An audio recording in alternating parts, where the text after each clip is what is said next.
ഓ, അപ്പൊ നീ എന്നെ കുറിച്ച് അങ്ങനെയാണ് വിചാരിച്ചു വെച്ചിരിക്കുന്നത് അല്ലേ? വീട്ടു സാധനം തീരുമ്പോൾ ഞാൻ ഇവിടെ വരും. ഓ, അപ്പൊ നാട്ടുകാരത്തൊക്കെ നീയാണ് അപ്പൊ അങ്ങനെ പറഞ്ഞോണ്ട് നടക്കുന്നത് അല്ലേ? അതാണ് ഞാൻ നോക്കുന്നത്. എങ്ങനെ വരണമെന്നറിയാമോ? ചേട്ടൻ വരട്ടെ, ചേട്ടനും വരട്ടെ, അമ്മയുടെ ഞാൻ പറഞ്ഞു കൊടുക്കുന്നുണ്ട്. ഓ, പിന്നെ അവിടെ എനിക്ക് ദാരിദ്ര്യമാണല്ലോ. ഇവിടെ വന്ന് ഇനി വീട്ടു സാധനം എടുത്ത് എനിക്ക് അങ്ങോട്ട് പോകാൻ നാണമില്ലല്ലോ എനിക്ക് ഇങ്ങനെയൊക്കെ പറയാൻ എന്നെ കുറിച്ച്. ഞാൻ പറഞ്ഞാൽ എന്തെങ്കിലും തെറ്റുണ്ടോ? നിനക്ക് വീട്ടു സാധനം എല്ലാം തീരുമ്പോഴല്ലേ നീ ഇങ്ങോട്ട് വരുന്നത്? അല്ല നീ വരാറില്ല. ഞാൻ പറഞ്ഞ ഇനി കുറ്റം. നീ അവിടെ ചെന്ന് പരാതിയെല്ലാം പറഞ്ഞു പറയൂടി. ഞാൻ പരാതി പറയും. ഞാൻ എൻ്റെ അമ്മയുടെ അടുത്തും ചേട്ടൻ്റെ അടുത്തും അച്ഛൻ്റെ അടുത്തും ഒക്കെ ഞാൻ പറയും. എൻ്റെ വീട്ടിൽ വരാൻ ഇനി നിൻ്റെ അനുവാദം വേണോ? ഞാൻ പറയും. അയ്യോ, വീട്ടു സാധനം എടുക്കാനാണ് ഞാൻ ഇങ്ങോട്ട് വരണമായിരുന്നു. അപ്പം കള്ള സ്നേഹമാണ് നീ കാണിക്കണൊക്കെ. കള്ള സ്നേഹമാണ്, കള്ള നാത്തു. ഇങ്ങനെയാണല്ലോ ദൈവമേ എനിക്ക് കിട്ടിയത്.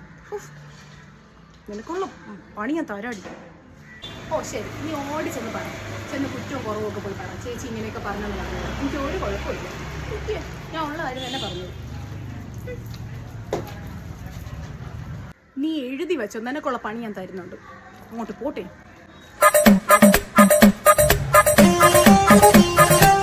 പോയി.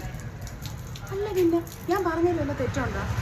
അവിടുത്തെ കാര്യങ്ങളെല്ലാം തീരുന്നു. വല്ല ആവശ്യമുണ്ടെങ്കിൽ മാത്രമേ ഇവിടെ വരൂ, അല്ലെങ്കിൽ ഇവിടെ വരൂല. അപ്പം ഇങ്ങനെയുള്ള നാട്ടുമാർക്ക് ഇങ്ങനെ പറഞ്ഞിട്ടേ കാര്യമുള്ളൂ. അതുകൊണ്ട് പറഞ്ഞത്.